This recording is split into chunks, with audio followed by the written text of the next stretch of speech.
سڵاو هاوڕێیان، من زانا عەلی دانیشتووی بەریتانیا شاری لێستەر ئوتبی بۆ سینەمای هەفتەی 2023 لە لیستەر لە ماهر سەنتەر هیوادارم هەمووتان سەپۆرت بکەن. ئەمە نەو شڕی بۆ کوردستان دەکەم ئینشەڵڵا بۆ براوەی بە هیوای ڕۆژێکی خۆش بۆ هەموو لایەکی.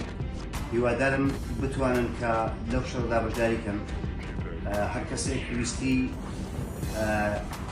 بتوانێت سەپۆرت بکات بێت بۆ شەڕەکەی بۆ 18/3 دەتوانێت لە ڕێگای ئینستاگرامی ریسپێکت فیتنس تکتەکە بکڕێت.